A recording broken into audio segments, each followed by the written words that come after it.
Amados e amadas, vos saúdo com a graça e a paz do Senhor Jesus, pastor Stanek, pregador do mato. Vamos fazer a exposição do texto de 1 Reis 14, 1 Reis capítulo 14. Estamos seguindo a revista, estudando a Bíblia em classe. Estamos no capítulo 14, hoje, esse domingo, tivemos batismo na beira do rio, então não houve estudo em classe nas nossas igrejas, pois foi dia de batismo, na beira do rio Guandu. Amém?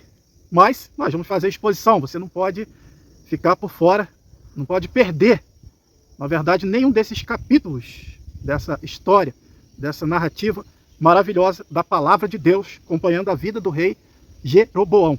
Então, na nossa lição, nós temos o capítulo 14, do versículo 1 ao 20. Mas antes eu quero pedir você que não é inscrito, se inscreva no nosso canal, dá o seu joinha, compartilhe. E estamos fazendo discípulos nas redes sociais, no Insta, Facebook, YouTube, Twitter. Vai lá e seja um discípulo do Senhor Jesus. Amém? É só seguir o nosso trabalho. Então nós estamos no capítulo 14. Naquele tempo, adoeceu Abias, filho de Jeroboão. Que tempo era? O reinado de Jeroboão. É bom recapitular que Jeroboão é idólatra. É um profano. Israel vai ser punido posteriormente. E a Bíblia vai dizer que é por causa dos pecados de Jeroboão. O cara que vai morrer ainda vai deixar, ainda não vai pagar sua dívida com Deus. Vai morrer devendo. E um só pecador destrói muitos bens. Então nós estamos numa narrativa bíblica do versículo 1 ao 20, do capítulo 14, que é, na verdade, a sentença de Jeroboão. Que o profeta foi lá, conversou com ele, ou melhor, entregou a mensagem de Deus, se cumpriu literalmente. Aí nessa narrativa o filho adoece e ele sabe que está na contramão com Deus. Mas por que ele não mandou ir consultar os sacerdotes de Baal, os sacerdotes de Azera, aquela deusa da prostituição? Por que ele não mandou consultar os profetas de Baal e essas coisas? As pessoas dizem que é ateu, que não crê em Deus, mas quando a coisa aperta, ah, meu Deus. Então o filho está doente, ele sabe aonde está a verdade. Tem muita gente que está vivendo no engano, na mentira, na idolatria, por causa de status. Mas ele sabe. Ele sabe onde está a verdade. Está vivendo no engano porque quer. É o caso de Jeroboão. Ele sabia. A hora que a coisa apertou, mulher, se disfarça e vai à casa de Aías, o profeta. Aquele profeta que profetizou que eu seria rei e se cumpriu literalmente. Então ele vai dizer, olha só a convicção dele, em Deus, assim, é igual muita gente tem, né? Uma convicção, sabe que Deus existe, mas até um crente, mas só de formalismo, igual o jovem rico. Eu sigo todos os mandamentos e tal, mas Jesus passou um para ele que... Então é o camarada que sabe que Deus existe, aquele que quer seguir a mim, negue-se, pois, a si mesmo. Ele quer andar com Deus e quer andar consigo próprio, com seu coração. Que a Bíblia diz que é enganoso e perverso, insensato é o homem que confia no seu próprio coração. Então esse homem tem um desvio de conduta moral, espiritual, mas ele sabe que há um Deus no céu, que é um profeta que fala a verdade. A verdade, ele mandou a mulher se disfarçar, né? Por que o disfarce? Será para quê? O profeta está cego, então é fácil enganar ele. Tem muita gente achando que está enganando o pastor, que está enganando a igreja, mas... essa palavra do salmista, se tirar o Espírito Santo, aí ele falou da casa dele. Mas se nós colocarmos o Espírito Santo, como os salmos, eles são aplicados para Jesus Cristo, para a igreja, para os crentes de todas as épocas, então está escrito lá, aquele que usa de engano, eu estou falando com o Espírito Santo, aplicado no salmo, aquele que usa de engano não permanecerá na minha casa. ou na minha presença. É, Deus falando. Ah, é a casa de Davi, tá, mas é a igreja também. O crente que usa de engano, ele não permanecerá na casa de Deus. E pode se disfarçar do que quiser, mas não permanecerá. Levanta e vai a Siló. Eis que lá está o profeta Isaías, o qual falou acerca de mim, que eu seria rei sobre este povo. O camarada encheu minha bola, falou que eu seria rei, e realmente se cumpriu tudo literalmente. E ele está esperando o quê? Coisas ruins? O que o homem espera de um profeta? Por que o falso profeta, ele aumentou, triplicou, quadruplicou e vai? Porque o falso profeta, ele massageia o ego do homem. Então, o profeta falou bem dele. Poxa, aqui, ó, você vai ser rei sobre Israel. Mas ele esqueceu da parte que eu estou tirando de Davi o reino. Só estou dando uma tribo por amor a Davi, mas estou tirando. Eles vão passar por uma aflição, não para sempre. Por causa de quê? Por causa da idolatria. E Deus explica, usa o profeta e explica por quê que ele está causando aquela dor na semente de Davi, aquela separação, divisão do reino, dando 10 tribos para esse camarada, para esse efraimita, homem brabo. Daqui a pouco a gente vai ver aqui o fim dele. E na exposição passada, dá uma olhadinha lá, nós falamos sobre quando ele foi erguido como rei. Nós falamos, fizemos um apanhado da história dele, a tribo que ele pertencia, que era a tribo de Efraim, uma tribo que não era fácil, não era fro, que se cheira, como diz o ditado. Dá uma olhada aí, no capítulo 13.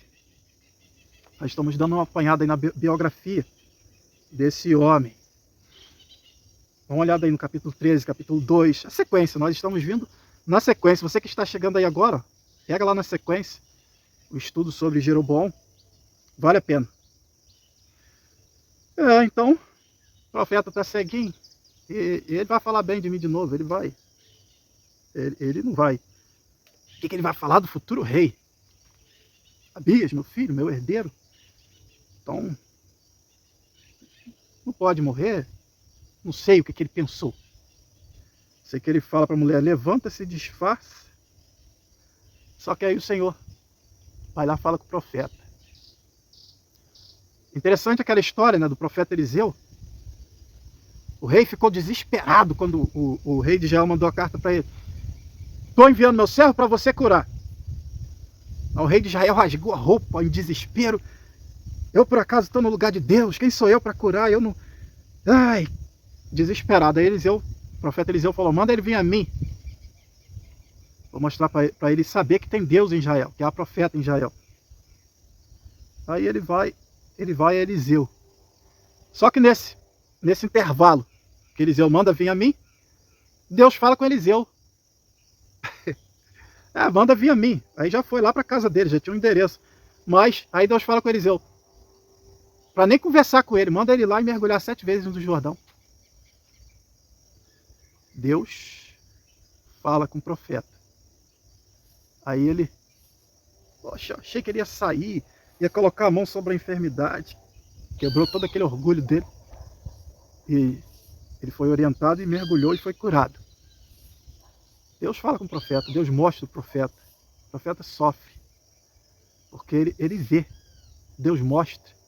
Como a gente temos as nossas experiências na obra de Deus. Deus falando com o profeta através de uma árvore. De um grupo reunido falando mal dele. Metendo a língua no profeta, falando mal. E o profeta, quando eles chegaram, o profeta abordou todos eles. Você estava falando isso, isso, isso. Hã? Aí o outro falou, não, mas aí tinha um no grupo que falou assim, mas eu não falei nada não. Aí o profeta falou, você não falou, mas concordou.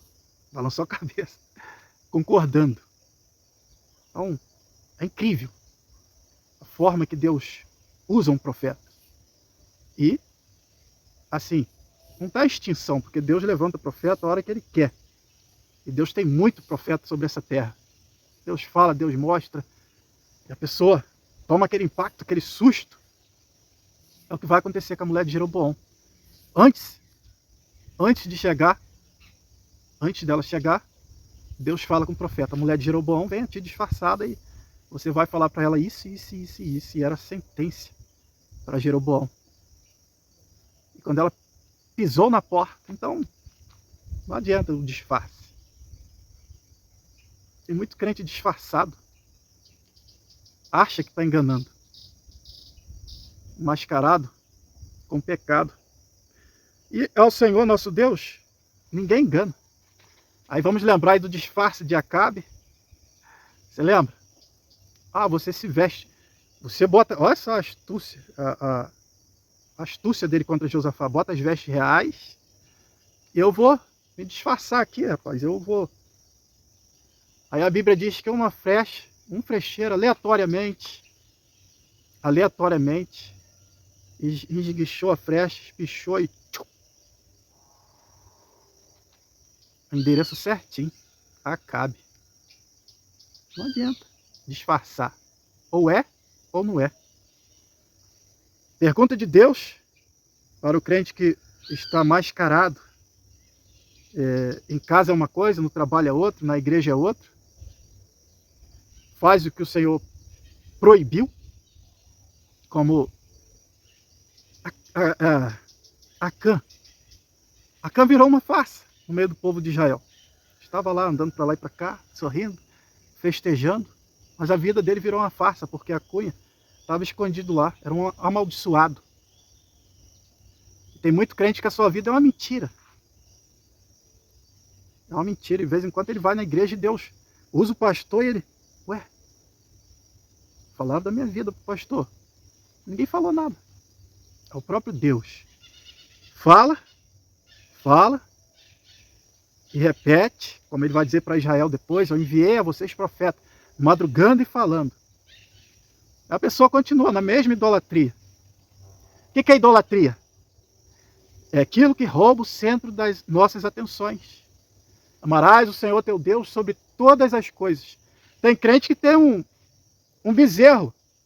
Por exemplo, na nossa igreja o culto é quarta-feira. Tem crente que já tem um bezerro na quarta-feira de ouro, que ele adora. Outros é na terça, outros é na quinta. Já está lá o bezerrão, ele não vai mais para a igreja. Só vai aos domingos. Tem alguma coisa que ele está colocando na frente de Deus. Ah, eu não posso. Bota desculpa, inventa desculpa. E não vai. Está lá o bezerro de ouro. Aquele que usa de engano não permanecerá na minha casa. É na igreja, é na casa do Senhor. A vida de Acã virou uma farsa. E vai indo até... Quantos crentes aí tá com a cunha dentro do armário, dentro do guarda-roupa? A cunha de Acã. Sua vida é uma farsa. Na escola é uma coisa, na igreja é outra. Na escola é disfarça de ímpio. Levam a cunha dentro da mochila, enrola a saia, a moça enrola a saia, leva um troço para apertar a saia, para desenhar o corpo. Vê se isso não é uma farsa. Aí já leva uma blusa, ou arruma emprestado, ou compra, deixa escondido em algum lugar e troca aquela blusa com degotado para mostrar os seios. Isso é uma farsa. Na igreja é uma coisa, em casa é outra. Na escola é outra. Farsa. Não vos embriaguei com vinho que é a contenda. Cheio de crente com vinho dentro da geladeira. Ah, mas o apóstolo Paulo mandou tomar um golinho? Mandou Timóteo tomar um golinho, não mandou Timóteo tomar vinho. Ele orientou Timóteo a colocar um pouquinho de álcool na água para purificar a água. Então seria um suco de uva fermentado. Coloca na água para purificar a água por causa da tua enfermidade. No caso, o álcool. Mandou. Aí é outro texto que usa: não dá um pouco de vinho para os amargurados de espírito. Amargurado de espírito na igreja? Ué? Tem certeza? Então tá com o espírito ruim. Porque o Espírito de Deus, o Espírito Santo, ele produz amor, paz, bondade, longanimidade. Crente que não tem paz, está amargurado de espírito, pode até passar por uma aflição, mas ele vai orar. Quando a aflição me vem. Aí o que você faz? Diz o hino. Você vai orar. Aí o Espírito Santo vem, limpa. Vinde a mim todos vós que estáis cansados, sobrecarregados. Olha a promessa, eu vos aliviarei. Então o crente que permanece com aflição de espírito, alguma coisa está errada. Então ele não ora, ele está sem comunhão com Deus. Os pecados fazem divisão entre mim e vós, a Bíblia diz. Está uma vida de pecado. A buscar prazer no vinho. O Espírito Santo produz paz, gozo. Eu conheço alguns, você conhece, que começou com uma dose. Com essa ladainha aí, que não faz mal, que o apóstolo Paulo mandou, que em Provérbios 31, se não me falha a memória, manda nada. Salomão diz que o vinho é escarnecedor. Ele rouba a consciência. E nós tivemos há pouco tempo, um varão, que de tanto ele beber, ele começou com uma dose, a gente viu ele começar. A geladeira dele sempre tinha uma garrafa, eu só bebo uma dose. Virou um pinguço, virou um alcoólatra, porque o álcool começa a correr no sangue. Depois já era. A gente conhece pinguços que começou, crente, que hoje é o pinguço. Começou com uma dose. E esse varão de alcoólatra, porque o vinho rouba a consciência, ele passou a pedófilo. Passou a pedófilo. Queria se envolver com as crianças, foi disciplinado da igreja. E agora, depois de muitos anos, ele conseguiu voltar. Estejais, pois, firme na liberdade com que Cristo vos libertou, e não vos torneis a meter-vos debaixo do jugo de servidão. Então, crente que bebe vinho, que bebe qualquer outro tipo de bebida, energético, a Bíblia diz que um abismo chama o outro abismo. Nós, homens, não precisamos disso. A nossa energia, a nossa saúde vem do Todo-Poderoso. Um abismo chama outro abismo. Você viu, de uma dose a pinguço. E de uma dose a overdose. Porque a gente conhece irmão que bebe tanto, que se Deus não tiver misericórdia, vai morrer de cirrose. Quando o pulmão vira água. E morre. Tem muita gente disfarçado lá e cá, em cima do muro. Nem lá nem cá. Pior isso. E Deus vai agir.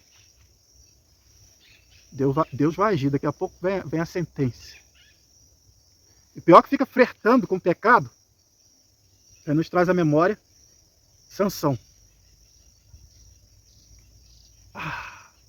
Flertou com o pecado uma vez, foi lá e essa cordinha de um copo de vinho não me amarra, não me segura. Jovem, um beijo na boca, não me segura.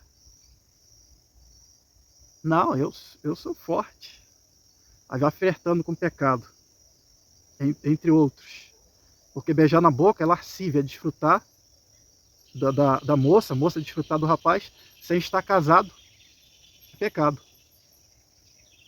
Muitos praticam até o sexo oral, estão flertando. Aí daqui a pouco amarra de novo. Aí disse: levantarei e sairei como das outras vezes. Quando ele tenta botar a roupa para ir para a igreja, o Espírito Santo já saiu dele, como saiu de Sansão. Ele não consegue mais ir para a igreja. E vai ficar cego espiritualmente quando o Espírito Santo sai. Vai ser amarrado pelo inimigo, como muitos estão amarrados pela bebida, pela prostituição. Então é bom a gente pontuar. Tira a máscara. Seja crente. Ou serve a Deus ou não serve. Ou é Deus ou é Baal, ou é o teu ídolo. Aquilo que está roubando o centro das tuas atenções. Deus explica para esse camarada. Tem muita gente fingindo de crente. Muita. e sabe que não é crente. Tem muita gente disfarçada de crente em outras denominações. Ele sabe que ele não está vestido como um filho do rei. Ele não está fazendo a diferença entre luz e treva, entre quem serve a Deus e quem não serve, quando ele passa pela gente, que estamos vestidos adequadamente. Aí ele sussurra um hino, assobia um hino, e sem graça fala, paz do Senhor, mas está vestido de ímpio. É uma farsa. É uma farsa. Lá na igreja louva, canta, vibra, mas quando sai dali, é um ímpio. É um ímpio. Só misericórdia de Deus. Tem muita gente nessa situação. Como é que tu vai enganar um Deus desse? Olha só, Salmo... Tu não, nós. Como que nós vamos enganar um Deus desse? Porque eu também sou homem, sujeito a tudo. E eu estou pregando para mim também. Nem os nossos pensamentos são surpresa para Ele. Salmo 139, 3. Quem pode surpreender o Senhor? Em qualquer questão. Ele não começa nada sem saber o fim. Já sabe o fim de tudo. Salmo 139, 2. Ele conhece nossas palavras antes mesmo delas chegarem à nossa língua. Antes de você falar, ele já sabe. Por isso ele já nos orientou. Pensa o que fala, mas não fala o que pensa. Cuidado com a língua. Voltando na lição passada. Falando sobre Roboão, o profeta que foi lá profetizar contra o altar. Fizemos essa exposição. Ele falou demais. Na verdade, o chamado de Jeroboão está no capítulo 12. Capítulo 13 é Roboão. E o profeta foi profetizar contra o altar. Ele tinha que ter cuidado com a língua. Ele tinha duas orientações. Uma era para ele. Ele conhece nossas palavras antes mesmo que elas cheguem à nossa língua. Então, quando a mulher chega, entra a mulher de Jeroboão. O que você vem? Por que o disfarce? Por que você está disfarçada? O homem não está cego, gente? O homem não está cego? Vai. Aí, meus amados, ó, a sentença lavrada contra a casa de Jeroboão. E a sentença... Aqui. Vai, diz a Jeroboão, assim diz o Senhor Deus de Israel, porquanto te exaltei no meio do povo, e te constituí príncipe sobre o meu povo Israel. O cara era um Zé Ninguém. Um Zé Ninguém. Só era trabalhador, mas era um Zé Ninguém, não tinha nobreza, não tinha sangue de realeza. Um Zé Ninguém. Jeroboão, filho de Nebate. Zé Ninguém. Te fiz como príncipe, te ranquei, como Deus disse para Davi também, te fiz como príncipe. Rasguei o reino da casa de Davi, dei a ti. Todavia não tem sido como meu servo Davi, que guardou os meus mandamentos e me seguiu de todo o coração para fazer somente o que era reto aos meus olhos. Aí a Bíblia diz, exceto no caso de Urias, em outros textos. Mas versículo 9, tem praticado mal pior do que todos que foram antes de ti. Fizeste para ti outros deuses, imagem de fundição, que esse homem fez uma lenha. Ele consagrou o sacerdote, ele queria seguir o coração dele, que dava na telha, o que dá na minha telha. Amados, a gente está vivendo uma geração de gente insubordinada a pai e mãe, a Deus. Por se multiplicar a iniquidade, o amor de muitos se esfriará. Filhos matando os pais, e estamos vivendo tempos difíceis. Claro, pastor, isso já acontece em todas as épocas, acontece. Mas a Bíblia diz que vai acontecer coisas que jovens vão desmaiar de pavor. E estamos vendo aí, começando a acontecer.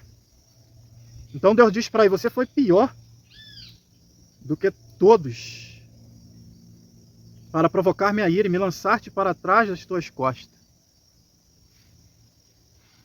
Seguiu outros deuses, ignorou o Senhor. Esse foi o problema de Jeroboão. Ignorou o Senhor. Tem muita gente ignorando Deus, fazendo o que quer,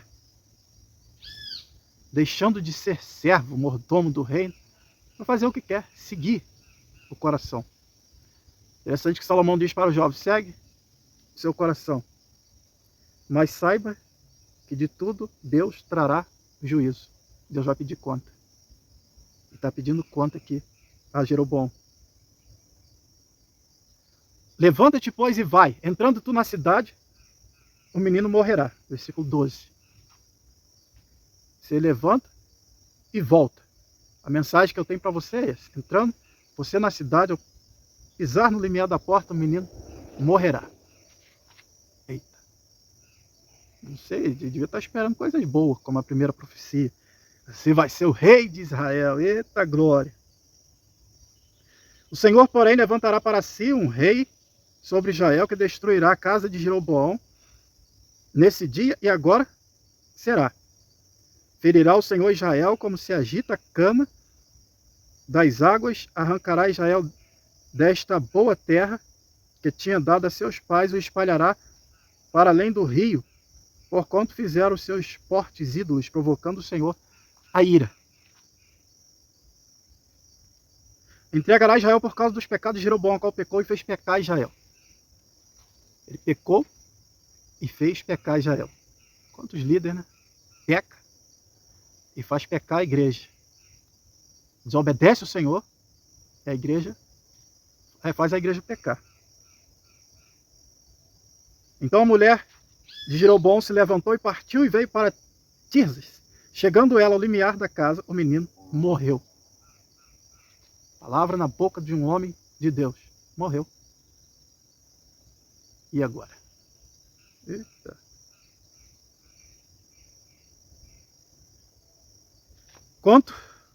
Versículo 19, quanto ao resto dos atos de Jeroboão, como guerreou, como reinou, eis que está escrito no livro das crônicas dos reis. E o tempo que Jeroboão reinou foi 22 anos, e dormiu com seus pais.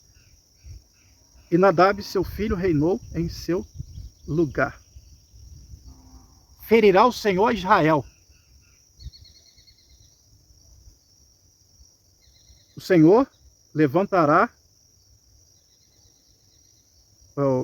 para si um rei sobre Israel, que destruirá a casa de Jeroboão. Nesse dia agora será. Ferirá o Senhor Israel como se agita a cana nas águas. Vamos ver como que Deus feriu a Jeroboão e a Israel, e depois vai continuar ferindo. Quem foi o rei que matou Jeroboão? Segunda Crônica, capítulo 13, de 3 a 8. Abias dispôs-se para pelejar com um exército de varões valentes, 400.000 homens escolhidos, e Jeroboão dispôs contra ele a batalha com 800.000. O dobro? O dobro. Olha só, Abias dispôs para pelejar com um exército de varões valentes, 400.000 escolhidos. E Jeroboão dispôs a batalha com 800.000 escolhidos, todos valentes. O dobro. Misericórdia. E aí? Então Abias se pôs em pé em cima do monte Gemaraim, que está na região montanhosa de Efraim, e disse: ouve-me, Jeroboão e todo Israel. Lá de cima do monte. Em cima do monte em Efraim. Porventura, não vos convém saber que o Senhor Deus de Israel deu para sempre a Davi a soberania sobre Israel e ele e seus filhos por pacto de sal? Sal simboliza conserto, não é isso? Contudo, levantou-se Jeroboão, filho de Nebate, servo de Salomão, filho de Davi, e se rebelou contra o seu senhor. Lembra lá que ele se rebelou contra Salomão? Se rebelou contra o seu senhor e ajuntou a ele homens vadios, filhos de Belial. Se hoje é cachaceiro, maconheiro, traficante, bandidos. Foi que se juntou aqui com Jeroboão, segundo o rei Abias está dizendo. Se ajuntaram-se a ele homens vadios, filhos de Belial, e fortaleceram-se contra Roboão, filho de Salomão, sendo Roboão ainda moço, indeciso de coração, e não podendo resistir. Mas Roboão se ajuntou lá na guerra, juntou os homens, foi aconselhado, juntou os homens, e Deus falou, não, eu que fiz essa separação, naquela época não teve essa guerra, mas agora está tendo. E Abias continua. Quer dizer, você juntou um montão de homens vadios e se revoltou contra o seu Senhor, e agora você pensa que pode resistir? Agora julgais que podeis resistir ao reino do Senhor, que está nas mãos do filho de Davi, visto que sois uma grande multidão, tendo convosco os bezerros de ouro que Jeroboão vos fez para deuses. Ele está lá, em cima do monte, tentando chamar a atenção do povo. Vocês são uma multidão, não sei se eles levaram os bezerros para a guerra, deve ter levado.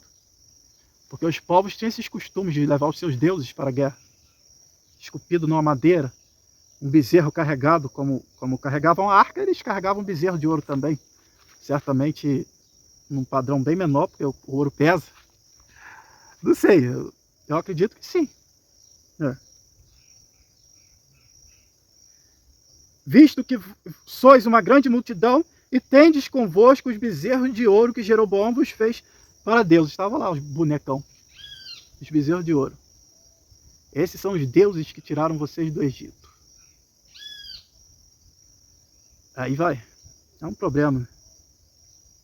Acaba uma geração, entra outra e que não conhece o Senhor. Não foi conhecer os ídolos. Vai criando, crescendo, tendo aquilo como Deus. Eles estavam lá na guerra, dobro de homens, para lutar. O 400 com o reino de Judá e 800 mil. 400 mil com Judá e 800 mil com Jeroboão. Assim, uma guerra perdida para Abias. Uma guerra já perdida, humanamente falando. Mas olha só o que aconteceu. Eles, quando viram o aperto, eles clamaram a Deus. Aí eu destaquei aqui do versículo 16 ao 20. Abias clamou ao Senhor, o povo que estava com Abias, que começou o reino temendo a Deus. Os filhos de Israel fugiram de diante de Judá.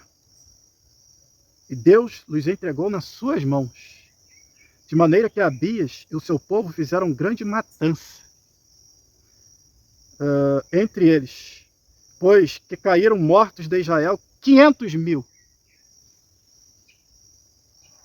homens escolhidos. Morreu 500 mil nessa guerra, voltou para casa 300 mil feridos. Ó, brinca com Deus não, gente. Não brinca com Deus, não. Fica andando atrás de multidão, não. Fica andando atrás de seguidores. A Bíblia diz que a porta larga é a da perdição. O caminho do céu, a porta é estreita.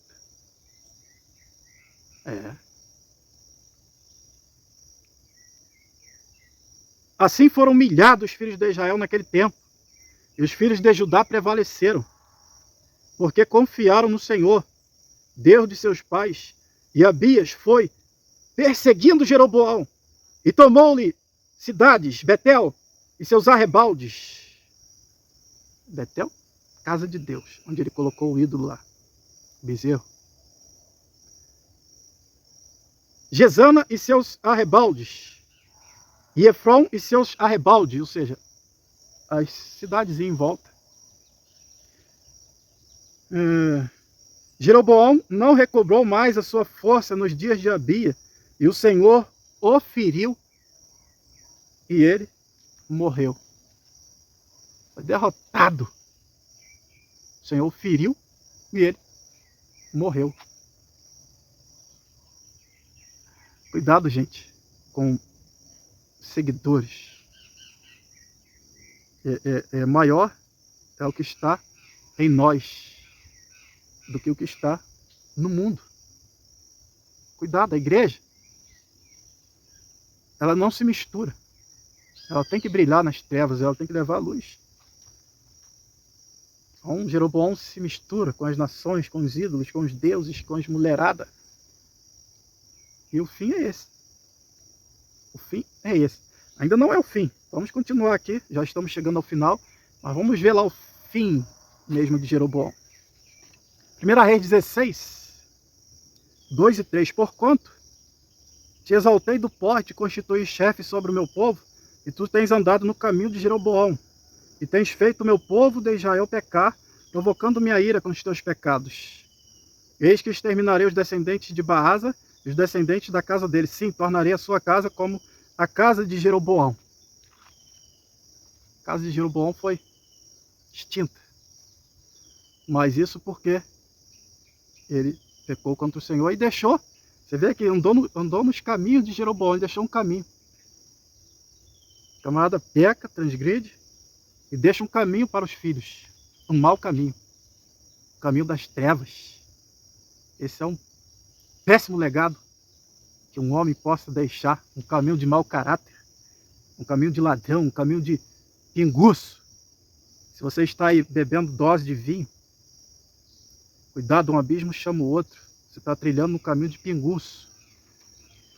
Se você está se prostituindo através da pornografia, através de que seja uma foto.